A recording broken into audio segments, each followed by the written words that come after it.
Les cotisations sociales, ce sont les prélèvements calculés en pourcentage du salaire qui permettent aux salariés de toucher les prestations sociales en cas de maladie, de chômage, d'accident du travail.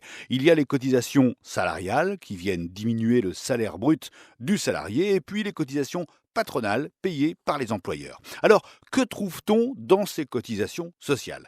Dans les cotisations salariales, d'abord, il y a des prélèvements pour la sécurité sociale, avec les branches maladie, vieillesse, famille, accident du travail, mais aussi les cotisations chômage, les cotisations pour alimenter les retraites complémentaires. Dans les cotisations patronales, vous avez une grande partie des cotisations que je viens d'énumérer.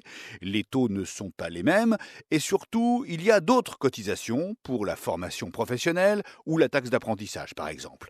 Quand on additionne tous ces taux, la note n'est pas la même du côté des salariés et des patrons. Le taux moyen global de cotisation pour un salarié, c'est 22%. Si vous gagnez 1000, vous enlevez 220, il vous reste 780 en net. Côté patron, le taux de prélèvement est de 42% en moyenne. Cela signifie que quand l'employeur paye 1000 en salaire, il verse 420 en cotisation.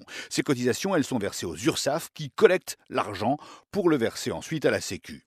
Les cotisations sociales ont beaucoup varié depuis plus de 30 ans. En 1980, un salarié payait 12% de cotisation contre 22% aujourd'hui. Ça fait donc une augmentation de 10 points. Quant à l'employeur, sa part de cotisation était déjà à plus de 40% en 1980, donc élevée. Mais depuis plus de 20 ans, un certain nombre d'exonérations ou d'allègements sont venus soulager la part des employeurs sur les bas salaires. En 1993, Édouard Balladur inaugure ces allègements sur les salaires allant jusqu'à 1,1 SMIC. Et ça va continuer avec Alain Juppé, Lionel Jospin, François Fillon ou Manuel Valls. Finalement, les cotisations patronales pour la Sécu ont énormément baissé sur les bas salaires, mais il en reste toujours pour financer l'indemnisation du chômage, les retraites complémentaires ou la taxe d'apprentissage.